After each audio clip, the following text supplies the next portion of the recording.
শুরুটা দারুণ হলেও চেন্নাই টেস্টে টাইগারদের শেষটা হলো জাতা। ভারতের কাছে 280 রানে হারলো টাইগাররা। শান্ত ভীষণ হতাশ ব্যাটিং নিয়ে। কানপুরে চেন্নাইয়ের ব্যর্থতা ঢাকবে কি দিয়ে?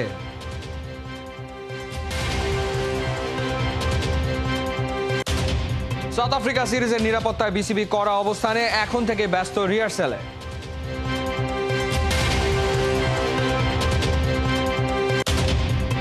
তরফদার দাবিতে কি হচ্ছে বাফুফের নির্বাচনী লড়াই? রাজনৈতিক দলগুলো সেদিকেই চোখ রাখছে। তাই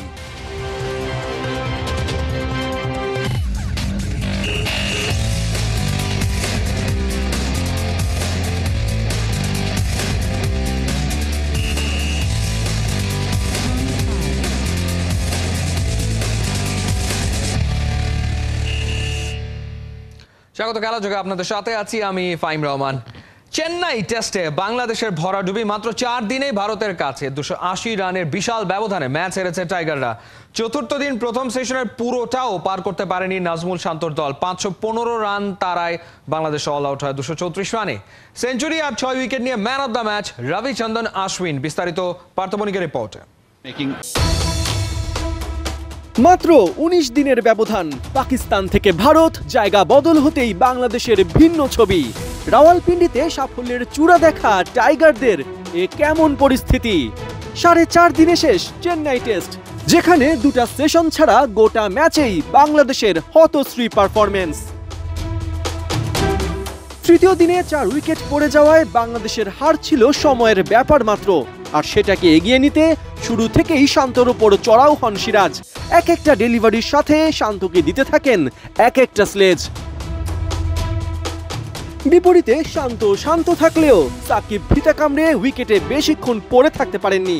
দিনের শুরুতেই হাতে 2 দফায় বলের আঘাত পান, এরপর ডাউন দ্য উইকেট এসে লাইফ। সাকিবের এই অস্বস্তি কিংবা তড়িঘড়ি দুটোর ফলই মেলে দ্রুত। অশ্বিনের বলে শর্ট লেগে ক্যাচ দিয়ে ফেরেন মাত্র 25 রানে।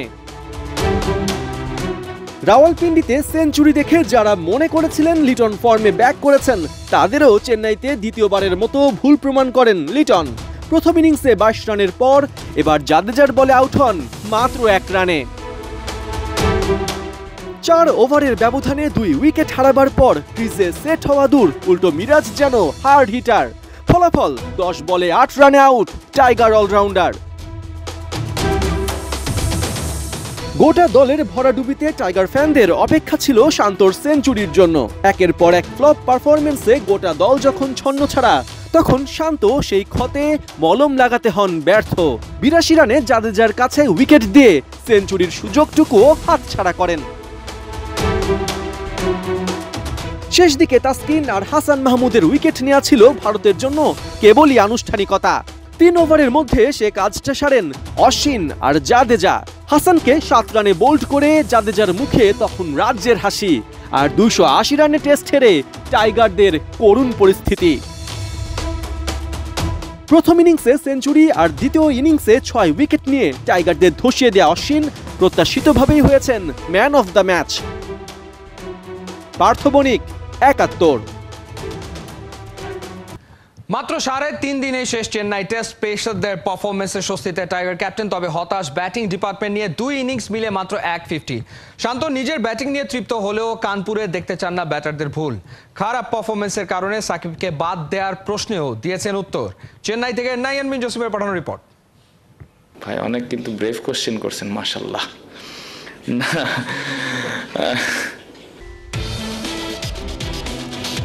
মাত্র 3.5 দিনের মাথায় শেষ চেন্নাই টেস্ট। স্ক্রিনে যে ছবিটা দেখতে পাচ্ছেন, সেই ছবিটা এই টেস্ট ম্যাচটা শেষ হবার ঠিক 10 মিনিটের মাথায়। বাংলাদেশ দলের ট্রেনার নেথান কেইলি তিনি বল হাতে, অথচ তার থাকার কথা ছিল বা তার কাজ করার কথা ছিল ক্রিকেটারদের ফিটনেস নিয়ে। তিনিই বল হাতে, রীতিমতো ক্লান্ত পরিশ্রান্ত 2-3 জন ব্যাটারকে তিনি নেটে নিয়ে গেছেন, বল করছেন। বোঝাই যাচ্ছে যিনি ট্রেনার তিনিও অনেক বেশি চিন্তিত বাংলাদেশ দলের এই হতশ্রী পারফরমেন্সে, বিশেষ করে ব্যাটারদের। ব্যাটসম্যানরা আসলে ঠিকভাবে মেলে ধরতে পারেনি। যেখানে ভারতের 3 জন ব্যাটার সেঞ্চুরি করেছেন, 2 জন ব্যাটার হাফ সেঞ্চুরি করেছেন, সেখানে 2 ইনিংস মিলিয়ে বাংলাদেশের সব ব্যাটসম্যান মিলে মাত্র একটা হাফ সেঞ্চুরি করতে পেরেছেন ক্যাপ্টেন নাজমুল হোসেন শান্ত, 82 রান। বাংলাদেশের এই পারফরম্যান্সটা কানপুর টেস্টের আগে বড় সতর্ক সংকেত। এখান থেকে অর্থাৎ এই টেস্ট ম্যাচ থেকে এরকম হতশ্রী পারফরমেন্সের পর ব্যাটারদের কাছ থেকে ক্যাপ্টেন নাজমুল হোসেন শান্ত কি আসলে কোনো কিছু পজিটিভ দিক দেখতে পাচ্ছেন? অর্থাৎ এই চেন্নাই টেস্ট থেকে বাংলাদেশ আসলে কি পেল, সেই প্রশ্নটা ছিল পোস্ট ম্যাচ কনফারেন্সে। ওভারঅল যদি বলি যে আমাদের ফার্স্ট ইনিংস ব্যাটিং ভালো হয়নি, যেটা খুব ইম্পর্টেন্ট ছিল।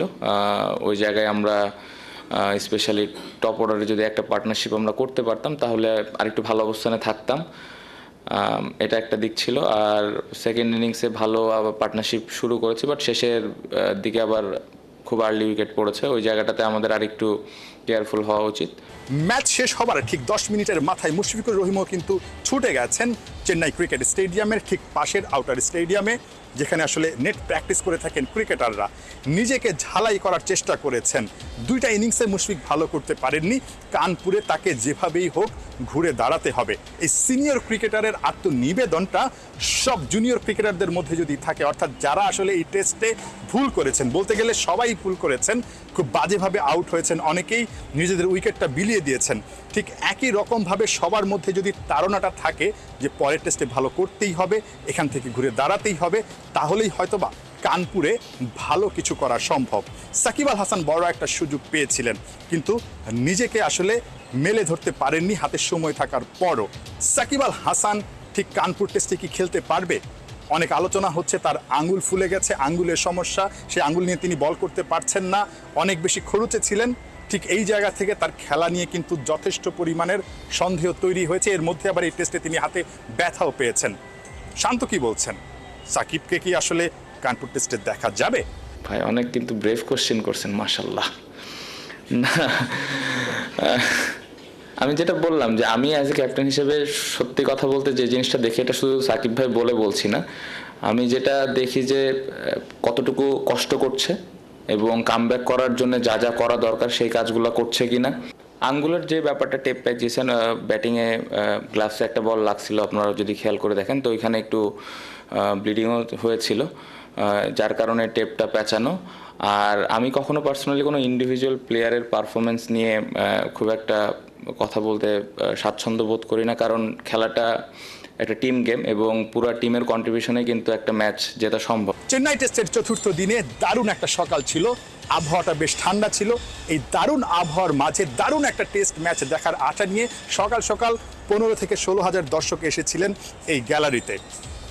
তারা মোটামুটি হতাশা নিয়েই ফিরেছেন বাংলাদেশের বাজে ব্যাটিংয়ের কারণে। বয়োবৃদ্ধ যিনি কিনা হাঁটতে পারেন না এমন দর্শককেও দেখা গেছে, শিশু থেকে শুরু করে মহিলা, নারী, পুরুষ সবাই এসেছিলেন। দারুণ একটা অ্যাটমসফিয়ার ছিল আসলে চেন্নাইতে। তারা মোটামুটি লাঞ্চেরও প্রস্তুতি নিচ্ছিলেন, লাঞ্চ বক্স কিনেছেন অনেকে, কিন্তু সেই লাঞ্চ বক্সটা নিয়ে হতাশা নিয়ে তারা বেরিয়ে যেতে হয়েছে। ওই মধ্যাহ্ন ভোজটাও আসলে ঠিকঠাকভাবে করতে পারেনি, 20 মিনিট আগেই খেলা শেষ হয়ে গেছে। বাংলাদেশের ব্যাটাররা হতাশ করেছেন। এমন পারফরমেন্স যদি নাগপুরেও করে টাইগার ব্যাটাররা, তবে বাংলাদেশের নাক যাবে কাটা। নিশ্চয়ই এই জায়গা থেকে খুব দ্রুত নিজেদেরকে শুধরে নেবে টাইগার ব্যাটাররা। নাহিয়ান বিন জসিম, 71, চেন্নাই, ভারত। বিদেশের মাটিতে টেস্টে বড্ড অধারাবাহিক বাংলাদেশ ক্রিকেট দল, বিশেষ করে ভারতের বিপক্ষে প্রতিরোধী গড়তে পারছে না টাইগাররা। শুধু 22 গজেই নয়, ভারতীয় ক্রিকেটারদের প্র্যাকটিস দেখেও শেখার অনেক কিছু আছে বাংলার খেলোয়াড়দের। নানা কারণে কানপুরে পরের টেস্ট বাংলাদেশের জন্য অ্যাসিড টেস্ট হয়ে দাঁড়িয়েছে। চেন্নাই থেকে সাইফুল রূপকের পাঠানো report. Patrick, from Bangladesh media, how was the test match? How you evaluate the Bangladesh team? Bangladesh দলকে চাপে ফেলতে গিয়ে কিংবা বাংলাদেশের ড্রেসিং রুমে অস্বস্তি ছড়াতে গিয়ে মুরালি কার্তিক এখন নিজেই চাপে পড়ে গেলেন। চেন্নাই টেস্ট শেষে বাংলাদেশের মিডিয়া দেখে তড়িঘড়ি করে সরে যাওয়ার চেষ্টায় ইশারায় বললেন নো কমেন্টস, কিন্তু সাকিবের ইনজুরি নিয়ে তিনি যে তৃতীয় দিনে যে কমেন্টস করেছেন সেটা কিন্তু আসলে অনেক বেশি হাইপ হয়েছে এবং পরবর্তীতে তামিম ইকবালও বলেছেন টিম ম্যানেজমেন্ট যেন জানায় সাকিবের ইনজুরি সম্পর্কে তারা অবগত কিনা বা সেটা আসলে আপডেটটা কি। টিম ম্যানেজমেন্ট জানিয়েছিলেন যে সাকিবের কোনো ইনজুরি নেই। মুরালি কার্তিক যেটা বলেছেন হয়তো ভুল বুঝেছেন, না হলে এটা আসলে বাংলাদেশ দলকে এই টেস্টে চাপে ফেলার জন্যই হয়তো বলেছিলেন। ভারতের বড় জয়, বাংলাদেশের শোচনীয় পরাজয়, কোনো কমেন্টেটর অর্থাৎ ভারতীয় বা বাংলাদেশে কেউ আসলে কোনো কমেন্টস করতে চাননি। তবে তামিম ইকবালের জন্য ব্যাড লাক বলা যায়। চেন্নাই টেস্ট দিয়ে কিন্তু তামিম ইকবাল আন্তর্জাতিক কমিটিতে পুরোদমে যাত্রা শুরু করলেন। তার প্রথম টেস্ট ছিল 2008 সালে, সেই ম্যাচটাতেও বাংলাদেশ 3 দিনের টেস্ট হেরে গিয়েছিল। এই যে এত বছরের পার্থক্য, বাংলাদেশের উন্নতি কিন্তু সেভাবে দেখা যাচ্ছে না, বিশেষ করে বিদেশের মাটিতে। ভারতের বিপক্ষে এর আগেও, এই টেস্টের আগেও 3টা ম্যাচ খেলেছে। ওভারঅল ভারতের মাটিতে বাংলাদেশ 4টা টেস্ট খেলে 2টোতে ইনিংস ব্যবধানে হেরেছে, বাকি 2টোতেও আসলে বড় ব্যবধানে হেরেছে। সবকিছু মিলিয়ে প্রতিরোধ কিংবা দাঁতে দাঁত চেপে লড়াই করার সেই বিষয়টা কিন্তু দেখাতে পারছে না। আমরা চেন্নাই টেস্টের খেলা শেষ হওয়ার পরেই সেন্টার উইকেটে দেখলাম জশওয়াল ব্যাটিং করছেন, গম্ভীর নেটের পিছে দাঁড়িয়ে দাঁড়িয়ে তাকে টিপস দিচ্ছেন। এই ওপেনার কিন্তু প্রথম ইনিংসেই 50 হাঁকিয়েছেন, দ্বিতীয় ইনিংসে রান পাননি। এই যে দ্বিতীয় ইনিংসে রান পাননি, তার মন ভালো নেই, তিনি আরো নিজেকে তৈরি করতে চান, ভুলগুলো শোধরাতে চান এবং কানপুরে বড় স্কোর করতে চান। বাংলাদেশের ব্যাটাররা কিন্তু 20, 30, 40 রান করেই সন্তুষ্ট হয়ে যান, কিংবা তাদের আসলে আরো যে ভালো করতে হবে, দলের জন্য আরো বড় কন্ট্রিবিউশন লাগবে, সেই জিনিসটা হয়তো তাদের মধ্যে ল্যাকিংস আছে। কিন্তু ভারতীয় ব্যাটাররা তারা যে বড় বড় স্কোর করেন, তারা যে 100-200 হাঁকান, তাদের যে চেষ্টাটা, সেই চেষ্টা থেকে আসলে বাংলাদেশি ব্যাটাররা শিখতে পারে। এই টেস্টে ভারতের একাধিক সেঞ্চুরি আছে, একাধিক 50 আছে, অথচ বাংলাদেশের স্কোর কার্ড 2 ইনিংস মিলিয়ে মাত্র একটা 50, নাজমুল শান্তর। অন্যরা কিন্তু 20, 30, 40 রানে অনেকেই আউট হয়েছেন। সেই ইনিংসগুলো বড় করা যাচ্ছে না কেন? টিম ম্যানেজমেন্ট হয়তো ব্যাটারদের নিয়ে কাজ করবেন, কারণ কানপুর টেস্টটা বাংলাদেশের জন্য একটা অ্যাসেট টেস্ট। কিভাবে অ্যাসেট টেস্ট? ভারতও কিন্তু সেভাবে আসলে বাংলাদেশকে ভারতের মাটিতে টেস্ট খেলতে আমন্ত্রণ জানায় না, 2017-এর আগ পর্যন্ত কিন্তু জানায়নি। অস্ট্রেলিয়া, ইংল্যান্ড এই দুই বড় দলও কিন্তু বাংলাদেশকে টেস্ট খেলতে তাদের দেশে ডাকে না। অস্ট্রেলিয়া বাংলাদেশ সবশেষ টেস্ট খেলেছিল 2003-04-এর দিকে, এরপর ইংল্যান্ডে সবশেষ খেলেছে 2010 সালে। অর্থাৎ বড় দলগুলো আসলে বাংলাদেশকে লাল বলে সেভাবে সমীহ করে না, যে কারণে আসলে তারা লস প্রজেক্ট মনে করে। এখন বাংলাদেশকে তারাও তৈরি, তাদেরও সামর্থ্য আছে প্রতিরোধ করার, তারাও আসলে চ্যালেঞ্জ ছুড়ে দিতে পারে। কানপুর টেস্টটায় যদি বাংলাদেশ দাঁতে দাঁত চেপে লড়াই করতে পারে, 5 দিন দারুণ ক্রিকেট খেলতে পারে, তখন একটা পজিটিভ ভাইব হবে এবং ভারত সহ অন্যান্য দেশগুলো আসলে বুঝতে পারবে যে বাংলাদেশ টেস্ট ক্রিকেটে উন্নতি করেছে। আর যদি কানপুর টেস্টেও এই চেন্নাইয়ের মতো অসহায় আত্মসমর্পণ করে, ভবিষ্যতে ইন্ডিয়া, ইংল্যান্ড, অস্ট্রেলিয়া কেউই আসলে বাংলাদেশকে টেস্ট ক্রিকেটে নিমন্ত্রণ দেবে না এবং বড় দলগুলোর বিপক্ষে না খেললে বাংলাদেশের টেস্ট ক্রিকেটের স্ট্যান্ডার্ডটা আসলে বাড়বে না। সো অ্যাসিড টেস্ট বলা যায় কানপুর টেস্টটা বাংলাদেশের জন্য। সাইফুর রূপক, 71, চেন্নাই, ভারত। ম্যাচের পর ম্যাচই বাংলাদেশের ব্যাটারদের ব্যর্থতা সমাধান করতে পারছে না কোচিং স্টাফরা। পারফরম্যান্স অ্যানালিসিসে অনেকের চোখে ধরা পড়ছে টাইগার টপ অর্ডারে খেলা অনেকেরই বেসিক সমস্যা। জাতীয় দলের ব্যাটারদের এই সমস্যার কারণেই টাইগার দুর্গে থাকা ধারালো পেস অ্যাটাক ঠিকঠাক কাজেই লাগানো যাচ্ছে না। কিন্তু একটা টেস্টে একজন ব্যাটার ঘুরে দাঁড়াতে পারলেই ম্যাচের মোড় ঘুরিয়ে দেওয়া যায়, তার তরতাজা প্রমাণ রবিচন্দ্রন আশ্বিন। খালিদ জামিল জানাচ্ছেন বিস্তারিত। প্রথমে অ্যাশেজ টেস্টের ছবিটা দেখা যাক। ইনকামিং বলে ব্যাট অ্যান্ড প্যাডের মাঝে ফাঁক রেখে ডিফেন্স করার চেষ্টা করে ব্যর্থ হয়েছিলেন জনি বেয়ারস্টো। পরের ছবিটা আরেকটা ম্যাচের। এখানে ইংল্যান্ডের অভিজ্ঞ এই ওপেনার একইভাবে ব্যাট আর প্যাড ফাঁকা রেখে ড্রাইভ করার চেষ্টা করেন, সফল হন, রানও পান। কিন্তু যতই তিনি নামজাদা ব্যাটার হন, এই টেকনিক যে ভুল সেটা তখন থেকেই বলে আসছিলেন অ্যানালিস্টরা। সিম মুভমেন্ট কম থাকে এমন কন্ডিশনে শর্টার ফরম্যাটে বেয়ারস্টোর এই অ্যাপ্রোচ তাও ঠিক আছে, কিন্তু লাল বলে খেলার বেসিক রুলসই হলো ইনকামিং বলে ডিফেন্সের ক্ষেত্রে ব্যাটকে যতখানি সম্ভব রাখতে হবে শরীরের কাছে, যাতে বল ওই ফাঁক গোলে স্ট্যাম্পে আঘাত করতে না পারে। এই ব্যাট প্যাডের গ্যাপ আর ফুটওয়ার্ক নিয়ে বিস্তর সমালোচনা হয়েছে ভারতের সেঞ্চুরিয়ান ডেবিউটেন্ট পৃথ্বী শয়েরও। বাংলাদেশের টপ অর্ডারে বেশিরভাগ ব্যাটারেরই এই ফুটওয়ার্কের সমস্যা। ব্যাপারটা দীর্ঘদিন ধরেই চোখে পড়েছে নানা পর্যায়ের অ্যানালিস্টের। প্রতিপক্ষের বোলারদেরও দৃষ্টি এড়ায়নি নিশ্চয়ই।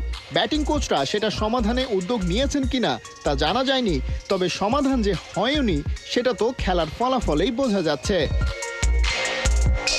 তার চেয়ে বড় কথা, ডিপেন্ডেবল কেউ শক্ত হাতে হাল ধরে ক্রাইসিস ম্যানেজও করতে পারছেন না। প্রতি ম্যাচেই মিডল অর্ডারে কাজটা মুশফিকুর রহিমই করবেন তেমনটা তো সম্ভব নয়, অথচ পারফেক্ট ডিফেন্স গাইডলাইন ফলো করেই একা লড়ে ম্যাচ বের করে নেয়ার নজির টাইগারদের বিপক্ষে বহুবারই হয়েছে।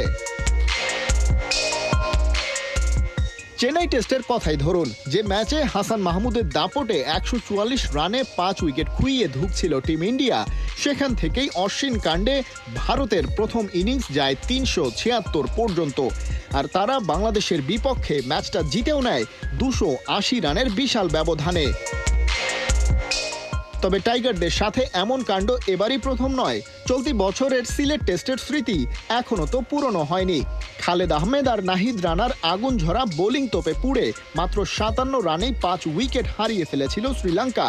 সেখান থেকেই সফরকারীরা করে comeback. Captain Dhananjay D silver সাথে কামিন্ডু মেন্দিস প্রত্যেকে করেন 102 করে। দ্বিতীয় ইনিংসের রিকভারির সুবাদে ম্যাচ জেতে 328 রানে। কিংবা 2006-এর অ্যাডাম গিলক্রিস্ট কাণ্ড ভুলে গেলে চলবে কেন? সেবার দারুণ খেলেছিল বাংলাদেশ। প্রথম ইনিংসে শাহরিয়ার নাফিসের 138 রানের হিস্টোরিক্যাল নকে টাইগাররা প্রথম ইনিংসে স্কোরবোর্ডে জমা করেছিল 427। আজ পর্যন্ত এটাই অজিদের বিপক্ষে টাইগারদের এক ইনিংসে সর্বোচ্চ টোটাল। ব্যাট করতে নেমেও অস্ট্রেলিয়া 93 রানে 6 উইকেট হারালে ওদের বিপক্ষে পয়লা টেস্ট জয়ের সুবাস পেতে শুরু করেছিল হাবিবুল বাশারের দল। কিন্তু গিলক্রিস্ট একা হাতেই যেন কেড়ে নিলেন সব। বিপদ মেরামত করে দলকে নিয়ে সামনে এগোনোর পথে করলেন 144। দ্বিতীয় ইনিংসে ক্যাপ্টেন রিকি পন্টিং এর সেঞ্চুরির সুবাদে বাংলাদেশ সেই ম্যাচটাও হারে 3 উইকেটে। টাইগারদের বিপক্ষে এসব পুরনো পরিসংখ্যান তুলে আনার কারণ একটাই, প্রশ্ন তোলা ঝুলিতে যে দারুণ একটা বোলিং অ্যাটাক আছে। নাহিদ রানার মতো এক্সপ্রেস পেসারের সাথে হাসান মাহমুদের মিডিয়াম পেস, তাসকিনের খুনে বোলিং। ভারতের বিপক্ষে লড়াই মিস করা শরীফুল, এবাদত কিংবা খালেদ আহমেদও তো কম যান না। স্পিন অ্যাটাকে সাকিব মিরাজরা আছেই, কন্ডিশন বিবেচনায় বেঞ্চে বসান নাইম তাইজুলরাও কম কার্যকর নন। কিন্তু বোলাররা যে সুযোগ তৈরি করছেন ব্যাটারদের কারণে একের পর এক সেসব বিলীন হচ্ছে ব্যর্থতায়। একজন গিলক্রিস্ট, কামিন্দু মেন্ডিস কিংবা অশ্বিন হয়ে উঠতে পারছে না কেউ। ভবিষ্যতের বাংলাদেশে কে হবে সেই জন?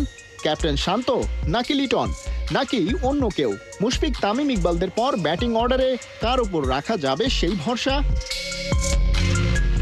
খালিদ জামিল, ৭১। ফুটবল ফেডারেশনের নির্বাচনে সভাপতি প্রার্থী নিয়ে ধোঁয়াশা কাটছে না। ফাঁকা মাঠে কি গোল দিচ্ছেন তরফদার রুহুল আমিন, নাকি শেষ মুহূর্তে সভাপতি পদে নির্বাচন করবেন তাবিদ আওয়াল? জাতীয় দলের সাবেক অধিনায়ক আমিনুল হক জানালেন তার রাজনৈতিক দল বিএনপির কি চাওয়া। অর্ণব বাপির রিপোর্ট। দিন যতই গড়াচ্ছে বাফুফের নির্বাচন নিয়ে উত্তাপ ততই বাড়ছে। দীর্ঘ 15 বছর ধরে সালাউদ্দিন স্বৈরাচারী সরকারের আশীর্বাদ নিয়ে রাজত্ব করে গেছেন। কাউন্সিলরদের ম্যানেজ করে লোক দেখানো নির্বাচনের মধ্য দিয়ে আঁকড়েছিলেন সভাপতির পদ। এবার স্বচ্ছ নির্বাচনের দাবিতে মানববন্ধন করেছে ফুটবল সমর্থকরা। তাদের দাবি যোগ্য লোক আসুক বাফুফে নির্বাচনে। এখন স্টুডেন্টদের যোগ, স্টুডেন্ট এগুলো বুঝে। তো আপনারা যারা এগুলো এতদিন করে আসছেন আপনারা সাবধান হয়ে যান।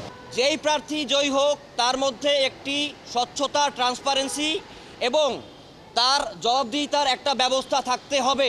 পরীক্ষিত ক্রীড়া সংগঠক তরফদার রুহুল আমিনকে সমর্থন দিয়েছে বিএনপির ক্রীড়া বিষয়ক সম্পাদক আমিনুল হক। এদিকে গুঞ্জন রয়েছে বাফুফের সাবেক সহসভাপতি ও বিএনপি নেতা তাবিদ আওয়াল এবারে নির্বাচনে লড়বেন সভাপতি পদে।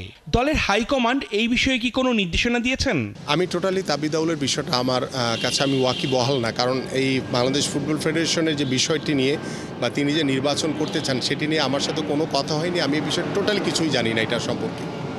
সেই নির্বাচনের আগ্রহ প্রকাশ করে তখন আপনার মতামতটা কি হতে পারে? তার ব্যক্তিগত ব্যাপার, সে নির্বাচন করতেই পারে, এটা তার ব্যক্তিগত ব্যাপার। এবং আমাদের ভারপ্রাপ্ত চেয়ারম্যান মহোদয়েরও যে চিন্তা যে আমরা ক্রীড়াঙ্গনকে দলীয়করণ মুক্ত, রাজনৈতিকরণ মুক্ত করব, তো সেই জায়গা থেকে আমরা দল থেকে কাউকে কোনো সমর্থন দিব না। তো সব কিছু মিলিয়ে যেহেতু তরফদার সাহেব নিজেকে প্রার্থী হিসেবে ঘোষণা করেছেন, তিনি আমাদেরকে আমন্ত্রণ জানিয়েছেন, আমরা গিয়েছি। যেহেতু সালাউদ্দিন মুক্ত আমরা বাংলাদেশ ফুটবল ফেডারেশন দেখতে চাই। 26 অক্টোবর বাফুফে নির্বাচন, শীঘ্রই কার্যনির্বাহী কমিটির সভায় গঠন করা হবে নির্বাচন কমিশন। অর্ণব বাপি, ৭১। চলছে খেলা যাক। সরাসরি সংবাদ অনুষ্ঠান দেখতে চোখ রাখুন ৭১-এর ফেসবুক পেজে এবং সাবস্ক্রাইব করুন ৭১-এর ইউটিউব চ্যানেল। ৭১-এর সাথেই থাকুন।